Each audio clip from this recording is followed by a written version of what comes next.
오늘 고린도전서 15장 1절부터 11절까지 말씀을 같이 읽었습니다. 여기에 있는 말씀은 예수 그리스도가 죽었다가 부활하신다는 그 말씀이고, 죽었다가 부활한다는 말씀이 복음이다, 이것을 설명해 주는 그런 말씀이에요. 그러니까 우리는 교회 와서 복음을 듣는 건데, 그 복음이라는 그 안에는 죽음과 부활이 함께 들어있다는 겁니다. 그러니까 죽음과 부활이라는 것을 함께 들어있다는 말은 교회 다니면 모든 게 잘 된다, 이렇게 말하는 것은 오해라는 겁니다. 교회 다녀도 반드시 죽음이라는 게 있고, 그리고 부활이라는 게 같이 있어야, 이게 그래야 복음이 된다라는 이야기입니다. 죽음이 없는데 어떻게 부활하는 게 있겠어요? 고통이 없는데 어떻게 우리가 기쁨이라는 걸 알겠습니까? 감옥에 갇히는 게 없는데 우리가 어떻게 해방받는 것을 알겠습니까? 그러니까 반드시 억압당한 무엇이 있으면 자유라는 게 있는데, 자유는 억압에서 풀어진 것을 자유라 그러지, 그냥 원래 편안한 상태는 자유라는 말을 쓰지 않죠. 성경이라고 하는 것은 다 부활이다, 또는 자유다, 또는 안식이다, 구원이다 라고 하는 것이 무엇인가에 매여 있는, 죽어 있는, 불평스럽고 힘들고 억압되어 있는 그런 곳에서 우리를 해방시켰고, 우리를 풀어주었고, 우리를 자유케 하고 구원해 주었다라고 하는 것을 얘기해 주는 거죠. 특별히 구원이라는 말을 쓸 때는 성경에서 율법에서 벗어나게 했다, 이것을 구원이다, 이렇게 말하거든요. 그러니까 율법에 매여 있는 데서 우리를 구원해 주었다, 이렇게 할 때 성경은 주로 구원이라는 말을 쓰는 거예요. 왜 그러냐면 율법에 매인 것이 우리에게 죽음을 가져오는 거거든요. 그리고 율법에서 벗어나게 하는 걸 살려준다, 이렇게 말하는 거거든요. 성경의 가르침은, 그래서 여러분과 제가 교회에 오잖아요. 교회에 오면 여러분과 저는 세상에 사는 사람들이 아닙니다. 이미 우리는 광야로 나온 사람들이고, 광야에 나온 사람들은 세상의 법을 따라 사는 사람이 아니고, 물론 세상의 법도 따라 살죠. 근데 세상의 법만 따라 사는 게 아니고, 이 광야에 나온 사람들은 광야에 또 법이 있어요. 이 광야의 법은 율법이라 그럽니다. 그러니까 말이 율법이지 그냥 법이에요. 법이 있는 거고, 또 가나안 땅에 들어가면 또 법이 없느냐면 또 법이 있어요. 우리가 광야에서 훈련을 다 받고 가나안 땅에 들어가도, 그래도 거기서도 또 훈련이, 이 법이라는 게 있어요. 그러니까 법은 항상 있는 거예요. 자, 우리가 세상에 있을 때도 세상의 법을 따라서 살아요. 교회 와도 교회에 대한 법이 있어요. 그래서 그 법을 따라 살아요.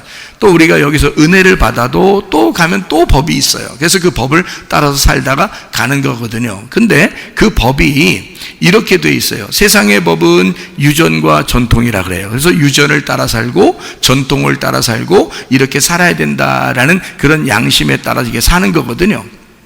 그런데 광야로 나왔어요. 교회에 나왔어요. 교회에 나오니까 율법이라는 것을 우리에게 주어져요. 율법이 주어지니까 그 율법에 따라서 또 살게 되거든요. 그럼 율법에 대해서 살게 되면 여기서 율법에 대해서 열심히 살려고 하는 사람들은 억압당해요. 힘들어요. 왜 그러냐면 율법이라는 그 자체가 우리를 올가매기 때문에 그렇습니다. 우리를 세상에서 벗어나게 했으면 우리를 다 풀어줘야 되는데, 그렇게 풀어줄 수가 없는 게, 사람들은 다 어떤 규율이라는 게 있고요, 그 하나님이 우리를 훈련시키는 학교라는 게 있단 말이에요. 그래서 사람들이 그냥 자라날 수 있지만 학교라는 것에 보내서 학교에서 공부를 하게 만들고, 아니면 가정이라는 데서 뭔가 배우게 만들고, 이렇게 하는 것은 태어나서 혼자 아무렇게나 내던져진 세상이 아니라 가정이라는 것과 학교라는 것과 어떤 단체에서 배우게 만들거든요. 그거를 교육이라 그래요. 훈련이라 그렇게 말하는 거거든요. 거기에 따른 가정에서도 규율이 있고, 학교에 가도 규율이 있고, 교회에 와도 규율이 있어요. 이런 규율을 율법적으로 정해놓은 울타리라 그렇게 말하는 겁니다. 거기에서 그 울타리를 벗어나려고 하는 사람을 방종한다라고 얘기하고요, 그 율법을 지키는 사람은 거기에서 굉장히 힘들게, 그러니까 한마디로 말하면 학교를 막 즐겁게 다니는 아이가 있고요, 어떤 아이는 막 힘들어 죽겠어요. 학교 좋아하고 학교 가고 싶다고, 나 오늘 학교 가고 싶어, 나 맨날 학교만 가고 싶어, 이런 아이들이 많지 않더라고요. 더 잠자고 싶다 그러고 더 놀고 싶다 그러고 그러지, 사실 학교에 간다는 것이 힘들다고요. 그러니까 학교 가고 싶어 이런 아이들은, 그래서 방학을 이렇게 아이들 주잖아요.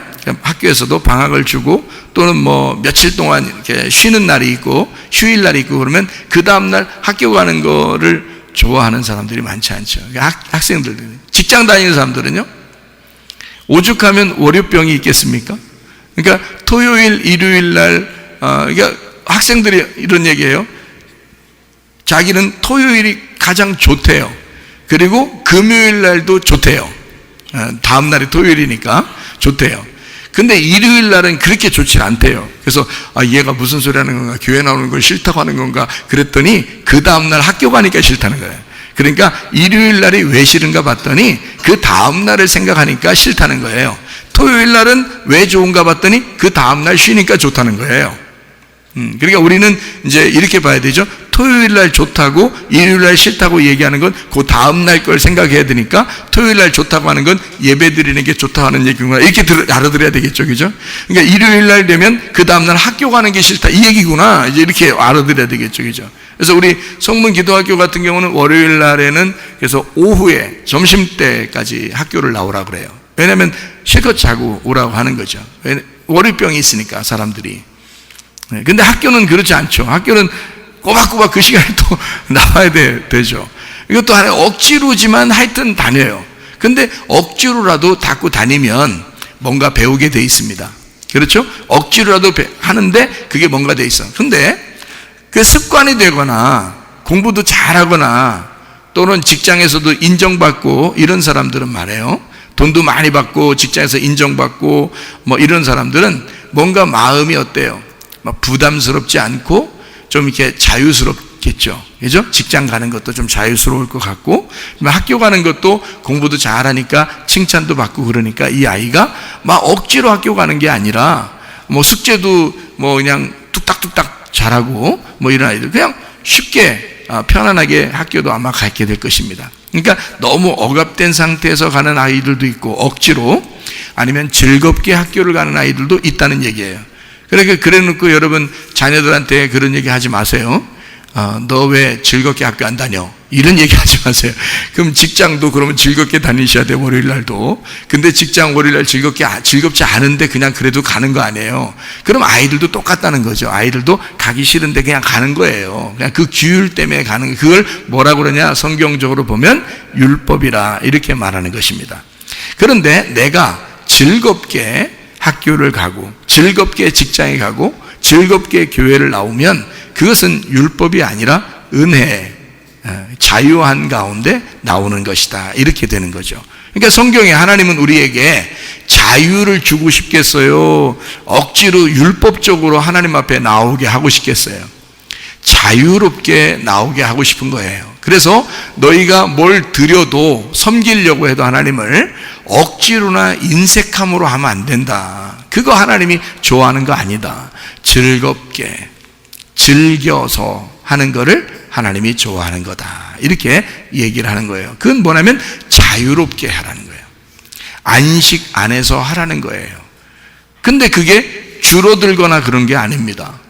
자유로운데 너무 행복해서 하라는 뜻이에요. 너가 정말 구원받았으면, 너가 정말 안식 안에 있으면, 네가 진짜 자유로워졌으면 그 안에서 하라는 거예요. 자, 부모님을 섬길 때도요, 아버지 엄마만 보면 무서워서 억지로 인사해야 되고 억지로 아버지 어머니에게 효도한다면 아버지 어머니가 그런 효도를 받으면서 뭔 행복하겠습니까? 그렇잖아요? 근데 이 아이가 뭐만 생겼다면 그냥 아빠 엄마한테 달려와요. 응? 뭐만 생겼다면 아빠 엄마한테 달려와서 그냥 아빠 엄마한테 주고 싶고, 뭔 조그만 일만 있어도 그냥 어떻게든지 아빠 엄마한테 와서 얘기하고, 누가 시킨 게 아닌데 이 아이가 아빠 엄마가 너무 좋아서 그렇게 와서 뭐라도 주고 싶어하고 뭐를 얘기를 하고 싶어하고 그러면 아빠 엄마가 어떨까요? 행복하겠죠? 하나님이, 자, 하물며 하나님이 우리한테 억지로 오게 하고 싶어요? 진짜 자유 안에서 행복하고 즐겁게 오게 하고 싶겠어요? 즐겁게 하고 싶어 한다고요. 그거를 성경에서는 복음 안에서, 은혜 안에서 너희가 진리를 깨닫고 자유 안에서 와라, 그렇게 말씀하는 거거든요. 그런 진리를 깨달으려면 문제는 그 진리가 우리 자신이 뭔가 억압돼 있었던 그 죽음에서 벗어나는 것을 말하는 거거든요. 그러면 그 죽음에서 벗어난다는 것을 부활이라고 말하고, 성경에서는 그러면 이 죽음이 있어야 부활이라는 게 있는 거죠. 그래서 먼저는 죽음이라는 것을 철저하게 네가 깨달았느냐, 그 말이거든요. 너가 진짜 죽음이라는 걸 알고 있느냐, 너 진짜 죽었느냐, 그거거든요. 그래서 여러분에게 막 고통도 주는 겁니다. 하나님이요, 고통을 주면서 여러분을 괴롭히려고 하는 게 아니에요. 고통 줘놓고 하나님은 막 그냥 뭐 드시면서 뭐 혼자 장기 드시면서 뭐 이렇게 뭐 바둑 드시면서 혼자 막 놀고 막 해거리고 막 놀고 이런 거 아니에요. 여러분이 고통스러워할 때 하나님도 함께 고통스러워해요. 그러면서도 그 고통에 꼭 필요한 것은 그 율법 안에서 너희가 자라나고 너희가 커 나가고 성장해야 하는 것을 하나님이 아시기 때문에 그래요. 그러니까 고통을 주는 거예요. 그건 하나님이 원래 목적이 아니에요. 하나님은 우리에게 기쁨을 주고 싶고 행복을 주고 싶고 안식을 주고 싶고 자유를 주고 싶어요. 그게 하나님의 목적인데, 우리에게 고통을 주는 것은 네가 그 가운데서 벗어나는 게 부활이니까, 그래서 그러는 거예요. 그러니 여러분과 저에게 다소 문제가 있거나 또는 고통이 있다 할지라도, 하나님께서 나를 간섭하시고 있구나, 하나님이 나를 돌보시고 계시겠구나, 하나님이 나의 슬픔 가운데 함께 있겠구나, 하나님이 나의 고통 가운데 함께 있겠구나 라고 하는 것을 깨달으셔야 합니다. 이게 복음을 깨달아가는 길이기 때문에 그런 거예요. 그 죽음이 없이 그냥 부활이라는 건 그냥 거저 주어지는 게 아닙니다. 부활이라는 단어는 반드시 죽음이라는 단어 다음에 나와야 되기 때문인 거죠. 우리의 고통과 슬픔이 없이 우리의 기쁨과 자유는 없는 것입니다. 자, 분명히 우리가 이 복음에 대한 것이 그걸 알고, 그래서 예수가 너 때문에 죽었다라는 말, 그리고 성경대로 살아나셨다라고 하는 것을 복음이라고 성경에 말씀하는 것이 고린도전서 15장 1절부터 4절까지의 말씀이에요. 자, 이렇게 된 사람들이 그 복음을 깨닫고 주님 안에서 하나가 된다라고 하는 것이 이제 이어서 내려오는 그런 말씀들입니다. 여기서요, 우리가 성경을 보면 그러니까 죽음과 부활에 대한 이야기가 다 되겠죠, 그죠? 그것이 다 전부겠죠. 성경이 복음에 대한 책이니까 죽음과 부활에 대한 내용이 전부겠죠. 그래서 죽음이 먼저 오겠죠. 그 죽음이 어디서 오는 거겠어요? 세상 밖에서? 아니면 교회 안에서? 교회 안에서 온다는 거죠. 왜냐하면 성경은 세상 사람들이 읽는 책이 아니에요. 교회에 나와 있는 하나님의 백성들에게 성경을 읽도록 하는 거거든요. 그래서 이 말씀을 통해서 우리를 바싹 마르게 하는 거예요. 우리를 파멸시키고 막 진멸하고 우리를 죽이고 마르게 하는 거거든요. 그게 하나님 말씀입니다. 율법을 통해서 율법을 가까이 하면 할수록 그래서 우리는 말라버려요. 고통스러워요. 죽게 돼요. 자기가 파괴되기 시작합니다. 율법을 만나면 만날수록 하나님 말씀을 듣고 하나님 말씀을 읽고 그러는데 이상하게 좋은 말씀만 있는 게 아니라 막 파괴되는 말씀이 있고 우리를 멸망시킨다는 말이 있고 막 심판한다는 말이 있고 막 이런 게 너무 많아요. 왜냐하면 먼저 그것을 너희가 경험해야 되기 때문이다. 그래서 창세기 1장에는 1절부터 5절까지의 말씀에 이렇게 표현하죠. 하나님이 하늘과 땅을 창조했다. 그런데 이 땅이 어두워졌다. 이 어두운 땅에 하늘에서 빛이 그 땅으로 내려갔다. 이것을 첫째 날이다. 이렇게 얘기해요. 그래서 어둠과 빛이 하나고 땅과 하늘이 하나다라고 하는 것을 설명해 주고 있는 내용입니다. 쉽게 얘기해서 죽음과 부활이 하나다, 이런 말이죠. 저녁과 아침이 하나다, 이렇게 해서 하나를 말하는 거예요. 그러니까 죽음과 부활은 사실 하나라는 거죠. 부활은 죽음이 없이 나타날 수가 없는 것이기 때문입니다. 그래서 죽음과 부활은 하나예요. 여러분은 그 죽음을, 예수 그리스도와 함께 그 죽음을 경험하셨어야 합니다. 그리고 계속 그 죽음을 경험하고 있어야 합니다. 왜냐하면 그 죽음 안에서 주님을 발견하는 것이 율법이기 때문에 그래요. 그 죽음 안에서. 그러면 그 죽음 안에서 예수님을 발견하게 되잖아요. 그러면 우리는 복음이라고 하는 부활을 만나게 되는 거거든요. 그래서 죽음 안에서 부활을 만나는 거예요. 다시 말하면요, 예수 그리스도가 무덤이라는 곳에 들어가죠. 그럼 무덤에 들어가면 어디서 부활할까요? 어디서 부활하겠어요? 예수님이 죽어서 무덤으로 들어갔어요. 그럼 어디서 부활을 보겠어요? 예수님이 죽어서 무덤에 들어갔는데 어디서 부활해요? 무덤에서 부활하는 거예요. 그러니까 이 무덤은 하나인데 여기는 죽어서 들어가는 곳이고 살아서 나오는 곳이란 말이에요. 무덤은 하나인데. 그렇죠? 그러면 무덤이 어디예요? 무덤이 어디야? 나예요. 나라고요. 내 속에 먼저 뭐가 들어와야 돼? 예수의 죽음이 들어와야 돼. 예수의 죽음이 들어오는데 내 속에서 예수의 부활이 나온단 말이에요. 예수가 먼저 죽어 나에게 들어오면, 그 죽음을 내가 경험하게 되면 그 예수가 부활하여 내게서 나온단 말이죠. 무슨 말인지 이해가 되시죠? 그러니까 죽음과 부활은 복음이라 그러는데, 죽음과 부활이라는 복음이 누군 거예요? 네, 나인 거예요. 내 안에 죽음과 부활이라는 복음이 있다, 그 말이에요. 여러분에게도 복음이 있으셔야 됩니다. 근데 그 복음이 있으려면 죽음을 먼저 경험을 해야 된다. 죽음이 여러분 속에 들어와야 한다. 정말 죽을 것 같은 고통이 오면 그걸 경험하게 되거든요. 죽을 것 같은 슬픔이 여러분에게 오게 되면 그걸 경험하게 되거든요. 그래서 우리에게는 이 땅에 사는 동안에 교회를 다니면서도 이상한 고통이 오게 되고 이상한 슬픔이 우리에게 찾아오는 거예요. 그건 우리를 하나님이 미워해서 그런 게 아니라 하나님이 우리를 사랑하기 때문에, 반드시 부활을 목적을 두고, 구원이라는, 자유라는, 안식이라는 목적을 두고 하나님이 우리 속에 죽음을 집어넣는 거예요. 고통을 집어넣는 거예요. 슬픔을 집어넣는 거예요. 왜냐하면 우리에게 기쁨이라는 것을 전제하고, 그걸 목적을 두고, 구원이라는 것을 목적을 두고, 부활이라는 것을 목적을 두고 우리를 죽이는 거란 말이에요. 먼저 그 무덤 안에 죽음이 들어와야 하니까, 먼저 내 안에 죽음이 들어와야 하니까.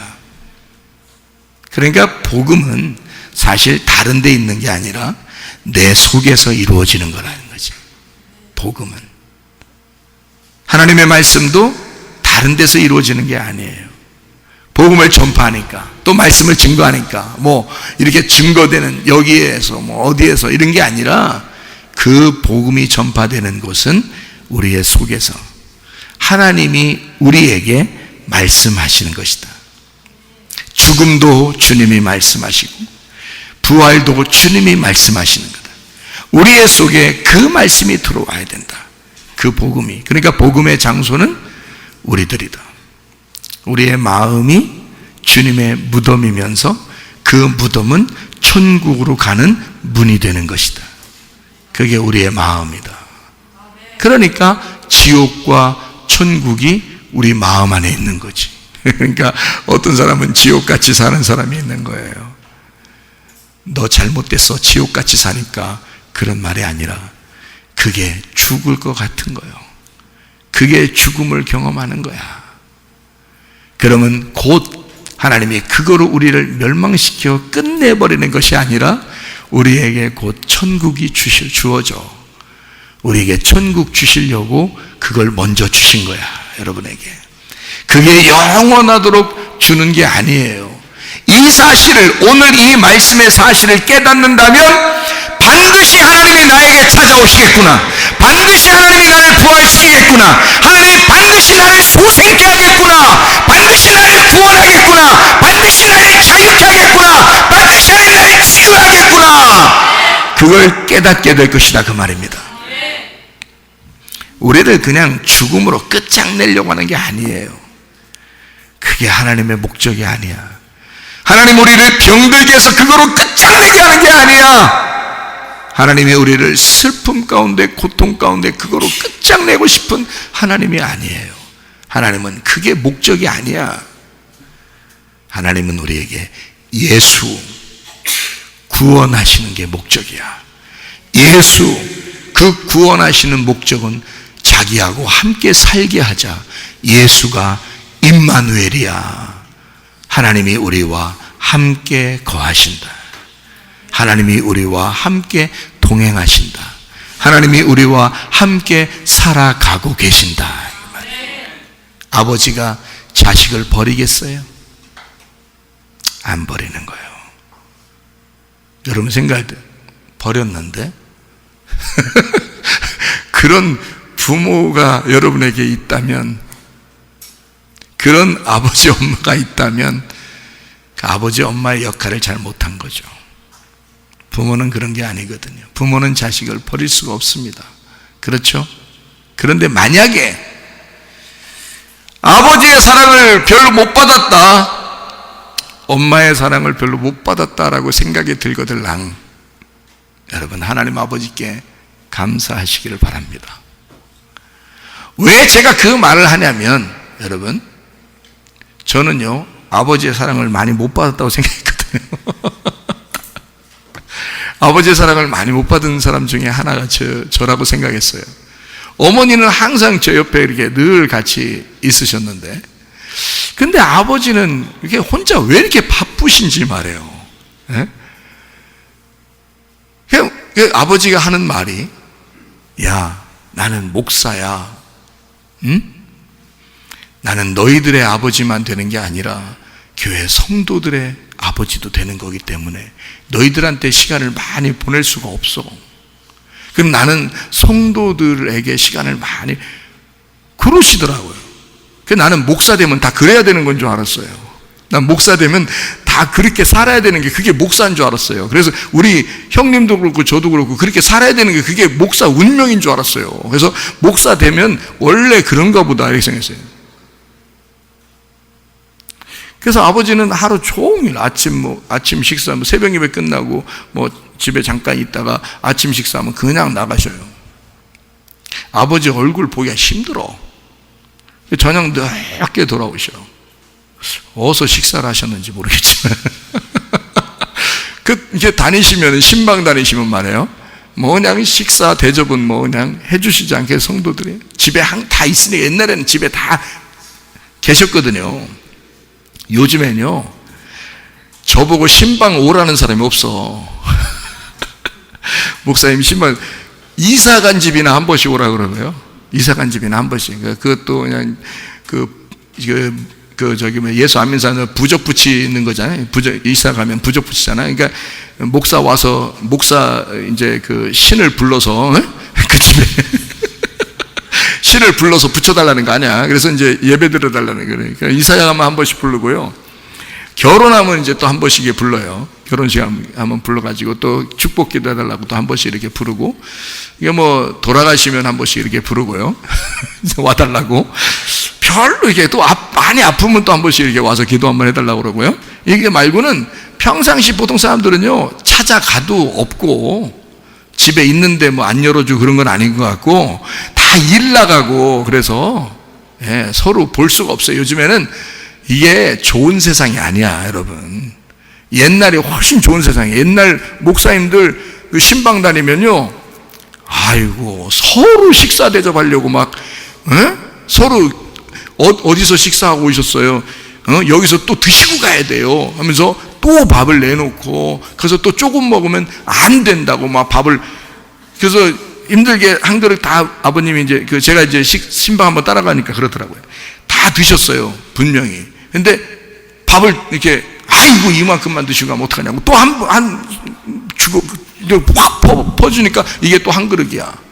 아이 배불르다 안 된다는 거예요. 이 복을 더 많이 해주셔야 되는 거 더 많이 드시고 그거 또 다 드시고 또 옆집 딴 집 신방을 갔단 말이에요. 같이 이제 또 저도 한번 따라갔으니까 따라갔단 말이에요. 갔더니 거기서 또 밥을 또 내놓고 또 죽으로 한 돈 또 내고 또 이거를요 아버지가 많이 드시더라고요. 이건 진짜 죽이는 일이거든요. 이게 진짜 죽이는 거야 진짜. 그러니까 아버지가 배부른데도 또 드시고 또 드시고 또 드시고 막 이러더라고요. 나중에는 아버지가 선포하더라고요. 물만 달라고 그러더라고요. 물만 한 잔씩 달라고 신방 가기 전에 선포를 하더라고요. 그러니까 더 이상 먹을 게 없다. 그러니까 이게 얼마나 힘들겠어요. 그것도 신방 다니면서 먹는. 옛날에는 사람들이 다 집에 있었기 때문에 그렇게 했어요. 근데 요즘에는요 뭐 그냥 목사님 밖에서 만나죠 이런다고요. 그리고 신방 가면요 목사님 뭐 좋아해요? 물어봐요. 먼저 뭐 좋아해요? 피자 좋아하셔요? 피자 내놔. 시간 맞춰서 피자 시켜. 준비하지도 않아. 피자 시키고요 통닭 치킨 시키고 치킨은 자기가 먹고 피자는 나보고 먹으라 그러고 이렇게. 그러니까 요즘은 참 편리해졌어요. 서로 좋습니다. 그러니까 저는 뭐 신방 갈 일이 많지 않아요. 그러니까 뭐 병원에 누워 계신 분은 뭐 어디 도망가지 못하니까 제가 한 번씩 찾아가서 기도해 드리면 되는 거고요. 나머지는 뭐 다 그냥 교회에서 만나면 되는 거예요. 그러니까 편하죠. 교회에서 만나면 되고. 이렇게 해도 되겠더라고. 이렇게 해도 되는데 아버지 때는 너무 힘들게 목회를 하셨더라고요. 너무 힘들게. 그러니까 다 찾아다니면서 다 시간을 그렇게 보내면서 아버지가 하는 말이 아버지는 목사야. 그러니까 너한테 시간을 줄 수가 없어. 내 자식이지만 성도들도 다 내 자식이야. 그래서 나는 그게 우리 형님하고 저는 어릴 때부터 이게 많이 들어왔기 때문에요.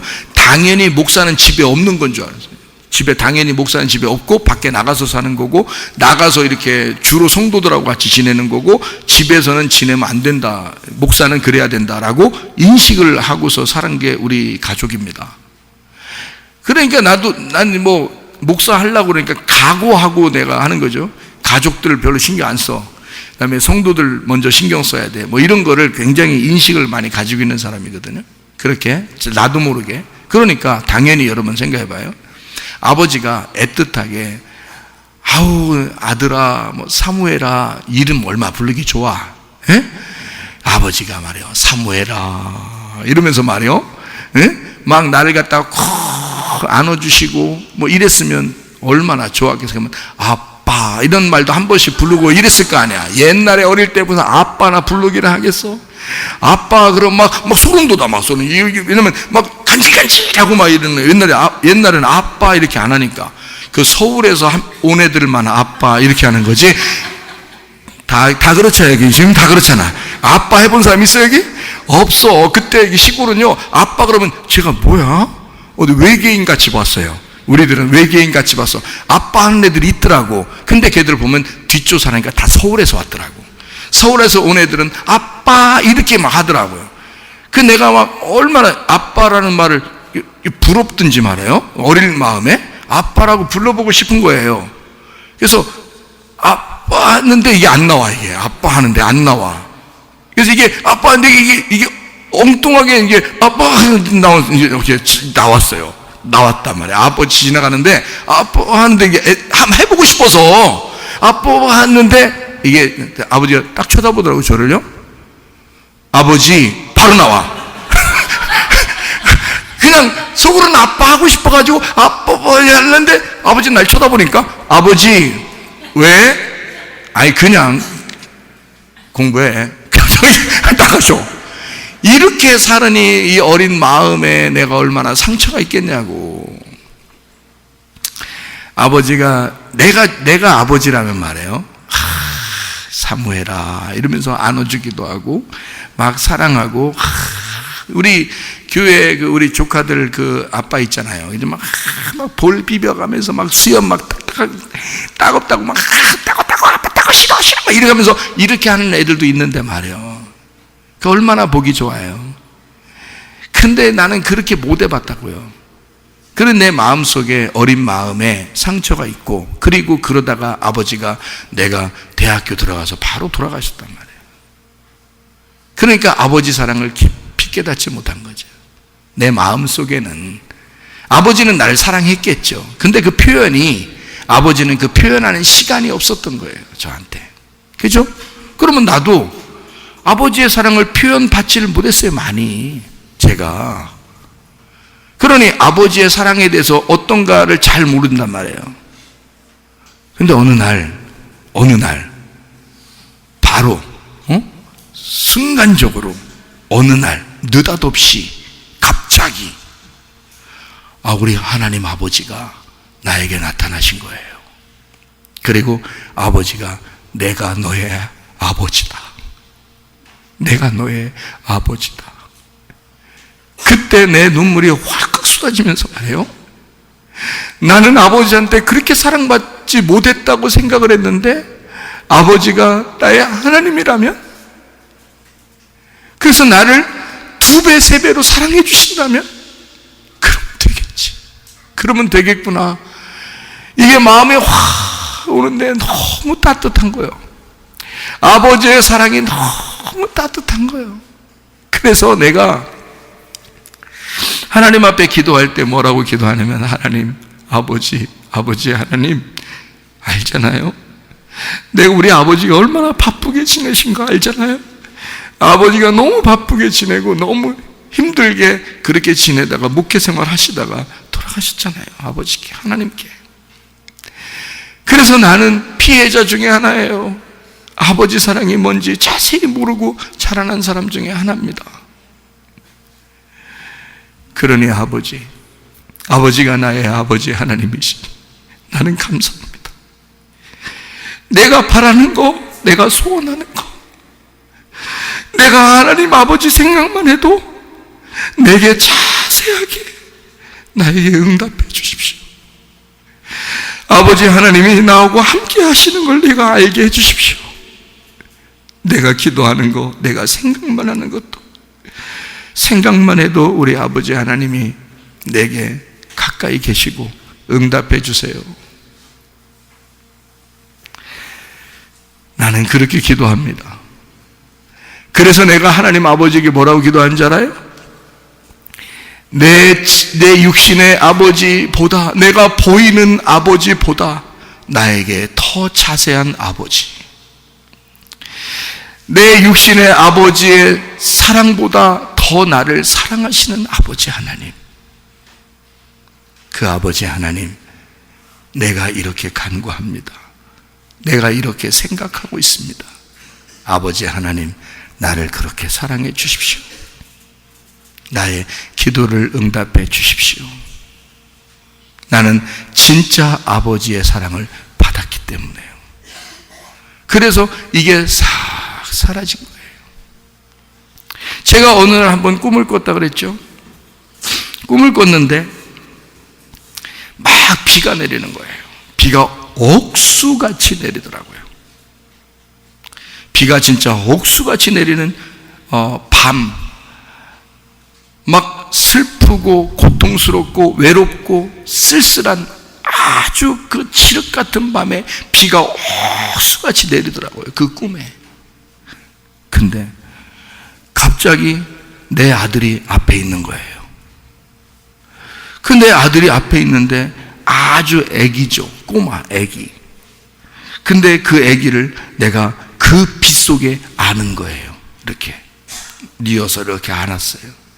안았는데 말이에요, 그 비를 이제 막 내리니까 그 비를 이제 피하려고 그랬는지 막 달려갑니다. 막 달려가면서 내가 이름을 불러가며 그렇게 얘기했어요. 강준이죠. 강준이 아들이죠. 강준아, 아들아, 내가 너를 정말 사랑한다. 내가 너를 정말 사랑한다. 내가 너를 아빠가 정말 사랑해 줄게. 이 아빠는 아빠의 아버지한테 이런 사랑을 받지 못했어. 근데 강준아, 내 아들아, 나는 너를 그렇게 사랑해 줄게. 그러면서 막 울면서 달려가더라. 내가 그 마음을 내가 어떻게 깨닫게 됐냐면, 하나님 아버지가 나를 안으시고, 하나님 아버지가 나를 안으시고 내 이름을 불러가며, 아들아, 내가 너를 그렇게 사랑한다. 너는 그렇게 사랑받지 못했지? 내가 너를 그렇게 사랑한다. 그러면서 아버지가 나를 계속 안고 있는 모습이 그려지더라고요. 여러분, 비단 저만 그렇게 아버지 하나님이 사랑하시겠습니까? 여러분을 그렇게 사랑하시지 않겠습니까? 이 땅에 있는 아버지와 어머니는 당연히 자녀들을 사랑하는 겁니다. 그런데 사랑을 받지 못했다고 해서 거기에 상처를 받고 거기에 피해의식을 가지고 아무렇게나 생각하고 살지 말란 말입니다. 왜냐하면 우리에게 진짜 아버지 하나님이 계시기 때문이에요. 진짜 아버지 하나님이 예수 그리스도 그 독생하신 아들이 내 속에 있다면 하나님 아버지가 나를 유일한 아들로 본단 말이죠. 그러면 하나님 아버지는 나를, 내 아들아, 나는 너를 사랑한다라고 말하지 않겠냐 그 말이에요. 내가 소원하는 것들, 내가 생각하는 것들, 내가 말하는 것들을 다 외면하지 않으시고, 이 아버지 하나님은 내가 내 아들을 사랑하는 것보다 더 사랑하지 않겠냐고 말입니다. 그게 복음이라고요.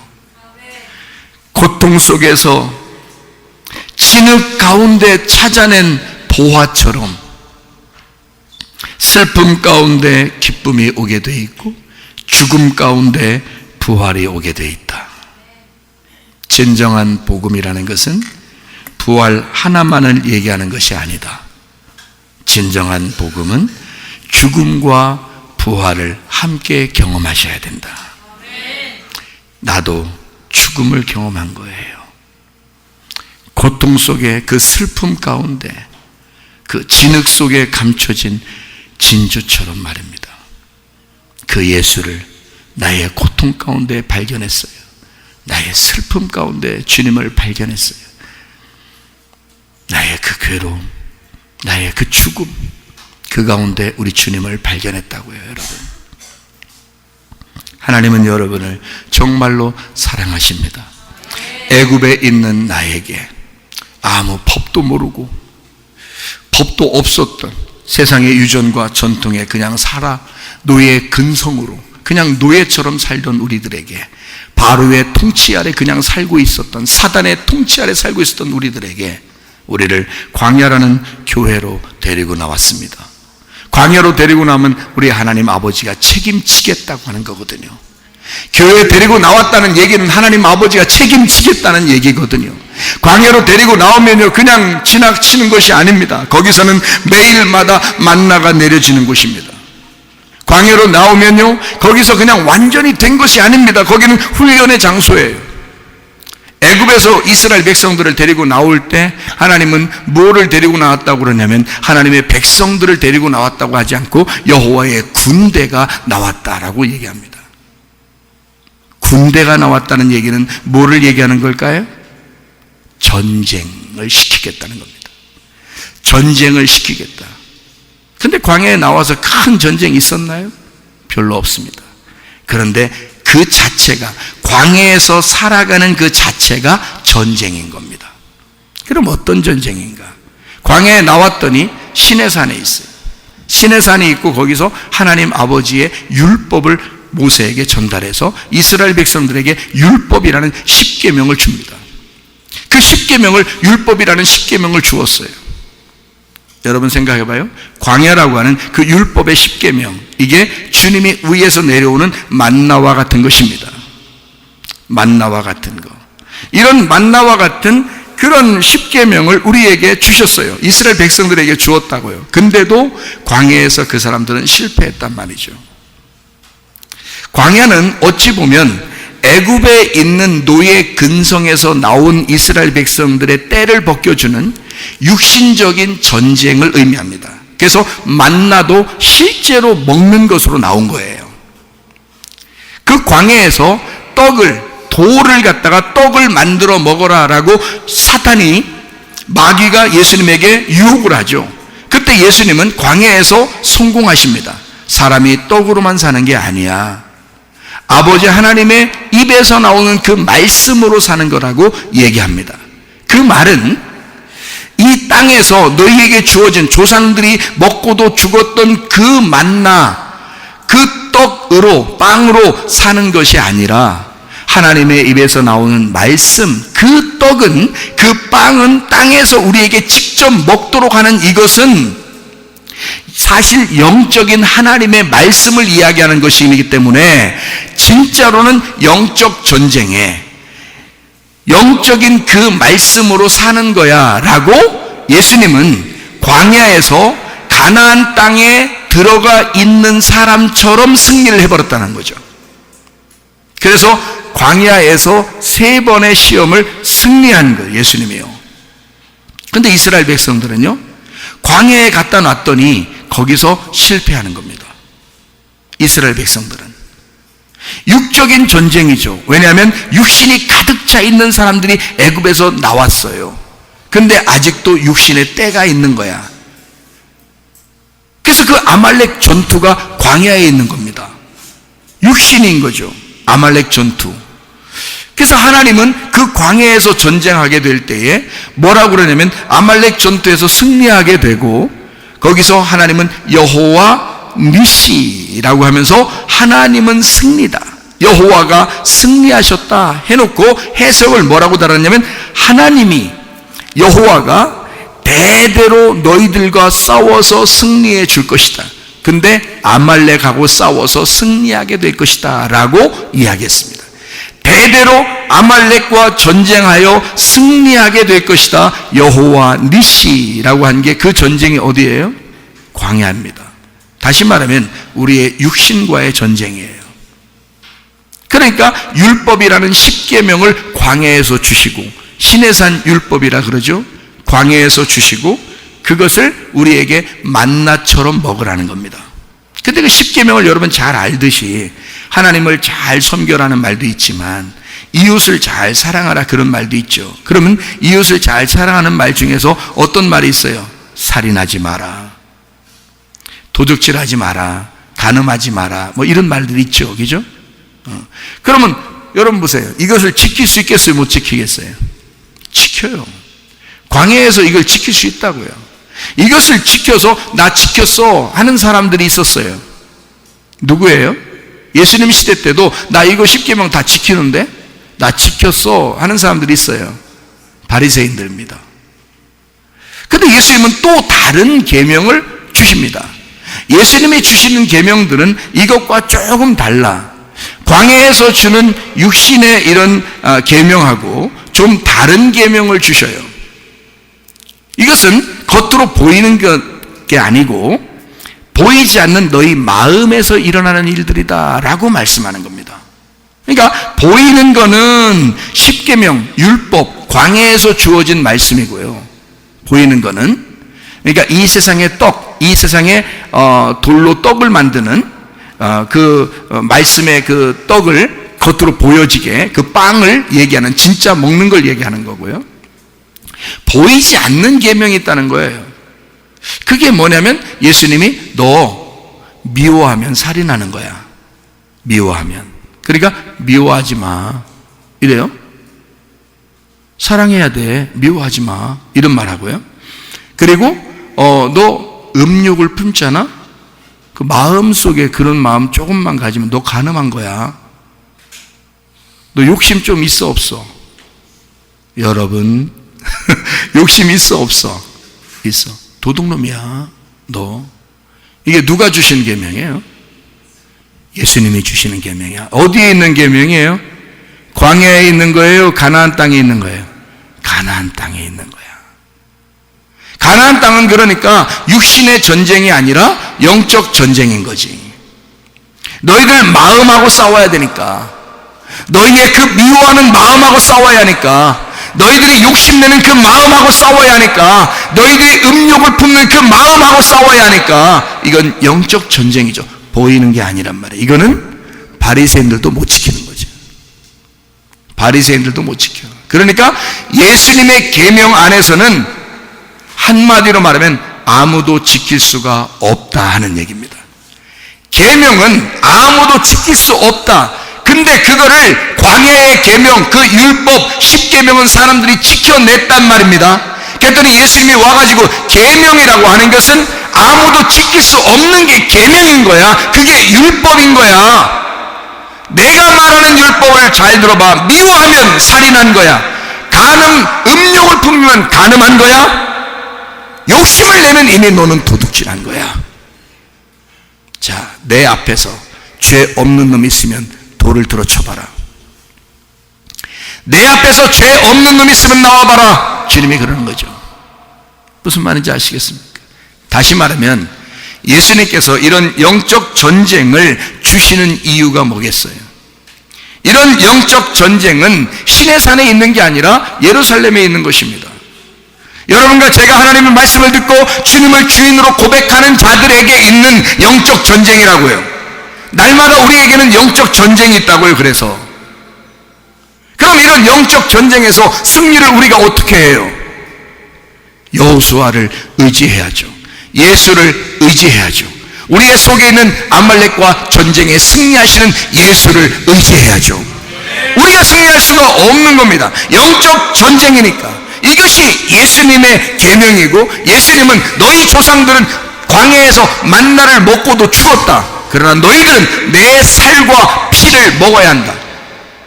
이건 복음이라고 하는 것이고, 이 복음을 먹어야, 그래야 너희들이 영원히 살 수가 있다. 조상들이 먹었던 것과 너희들이 먹는 게 달라. 너희들은 복음을 깨달아야 돼. 복음이라는 것을 먹어야 돼. 세상에서 있는 실질적으로 육신적으로 보이는 것을 너희는 따르는 자들이 아니야. 보이지 않는 세계를 들어가는 거야. 그게 영적 전쟁인 거다. 이게 무슨 말이냐면요, 너희들은 장성한 사람이 돼야 된다. 어린 애들 짓 하지 마라, 그 말이에요. 애들 같은 사람들은 광야에 있는 거예요. 어린 아이들은 광야에 있는 거고, 그 어린 아이들이 가나안 땅에 들어가면 장성한 자가 되는 거예요. 그 광야의 어린 아이들이니까 진짜 사람 죽이지 말라고 얘기하는 거예요. 여러분이 교회에 나왔는데 여러분 보고 진짜 사람 죽이지 마세요. 옆에 사람 죽이면 안 됩니다. 살인하면 안 됩니다. 그리고 옆에 지갑 있는 거 훔쳐가면 안 돼요. 여러분 도둑놈 되면 안 돼요. 교회 나와놓고 욕심내고 그 도둑질하면 안 됩니다. 그리고 옆에 사람 막 간통하고 그러면 안 됩니다. 라고 여러분 여기서 얘기한다면 여러분은 어떤 생각이 들어요? 목사님이 진짜 너무한 거 아니야? 교회에 막 와서 그래도 예배 드리러 온 난데 나보고 옆에 사람 죽이지 말래. 어? 그리고 옆에 여자 괜히 겁탈하고 그러지 말래. 그리고 또 지갑 훔치지 말래. 교회에서 만날 설교만 했다면 무슨 그런 얘기만 해. 목사님 이상해. 내가 무슨 와가지고 무슨 내가 도둑놈이야? 내가 무슨 살인자야? 내가 무슨 간음한 자야? 여러분, 이거요, 교회 와서 이렇게 하는 사람 있어요, 없어요? 없어. 다시 말하면, 이런 광야에 와서 그런 거 정도는 다 지킬 수가 있다는 얘기입니다. 여러분을 너무 어리게 보고 순 애굽에서 막 노예처럼 살고 막 나가던 사람들이 광야에 나오니까 이런 얘기는 할 수 있죠. 니네 살인하지 마, 도둑질하지 마, 응? 간음하지 마, 옆에 사람 함부로 대하지 마, 이런 얘기를 할 수 있거든요. 그런데 예수를 믿고 온 사람들, 가나안 땅에 들어온 사람들은요, 이런 육적인 전쟁이 아니라 영적인 전쟁이라고요. 우리의 속에서 일어나는 전쟁들이라고요. 너희들 미워하지 마, 승질내지 마, 욕심내지 마, 이상한 생각하지 마, 응? 그렇게 살지 마, 그렇게 살지 마, 그렇게 살지 마, 살지 마, 그렇게 이렇게 살지 마, 이런단 말이에요. 뭐예요? 속에 있는 영적 전쟁이라고요. 속에 있는 영적 전쟁이 여러분 속에 있어요, 없어요? 있다고요.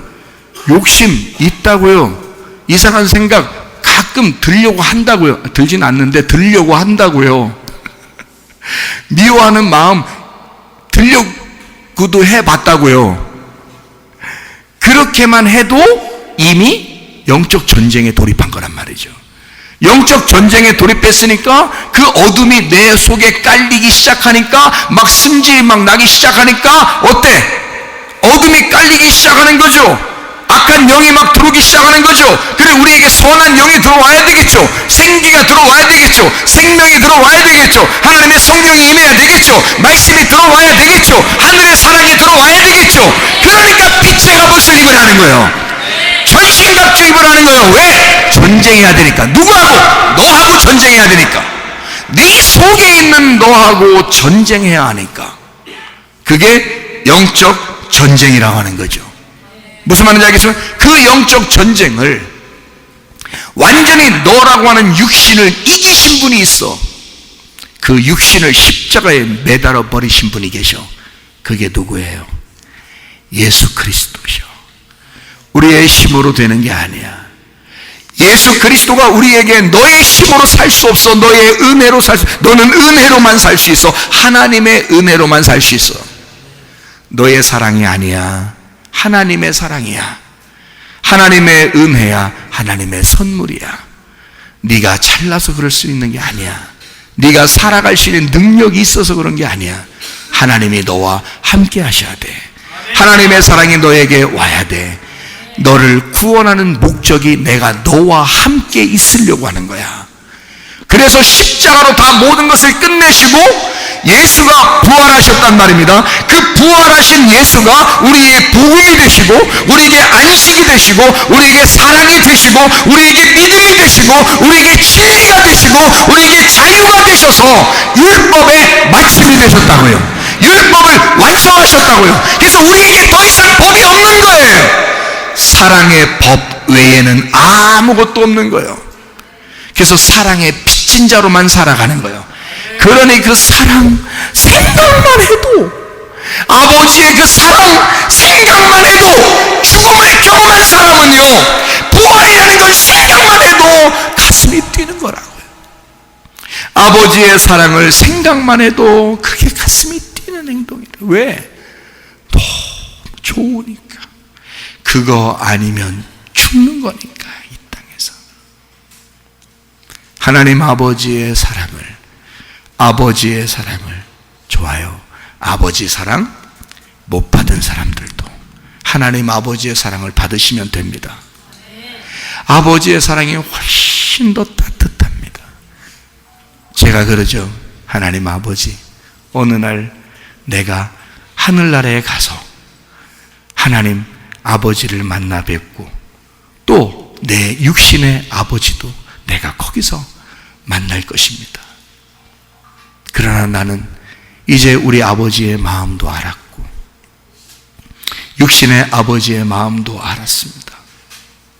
그러니 내가 거기에 가서 진짜 아버지 나를 사랑하셨지 않습니까? 라고 내가 고백하고 싶습니다. 그 아버지, 사랑하는 아버지를 어느 날 만나게 될 때 나는 기쁨으로 만날 수 있을 것 같아요.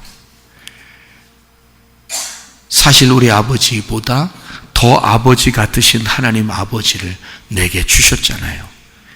우리 아버지가 진짜 우리 아버지를 주셨잖아요. 저에게. 우리 아버지가 먼저 돌아가심으로써 진짜 아버지, 사랑의 아버지를 내게 주셨잖아요. 이 땅에서 내가 살아가는 동안에 이렇게 아버지의 사랑을 깊이 깨달은 사람도 많지 않거든요. 그러니 내가 얼마나 행복한 사람입니까? 너 행복한 자요, 이스라엘이요, 영생을 받은 자요, 복음 안에 사는 자요, 예수의 살과 피를 먹고 마시는 자요, 너는 행복자로다. 너는 진짜 복받은 사람이다. 그 구원이 여러분에게도 임하시기를 바랍니다. 그 복음이 여러분에게도 흘러 넘치시기를 바랍니다.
기도하겠습니다.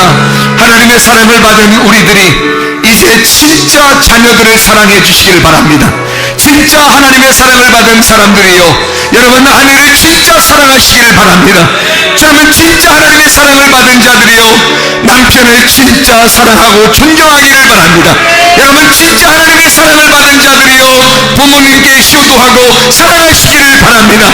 우리 가정을 생각하면서 진짜 사랑을 받은 자로 사랑을 진짜 많이 하다가 주님만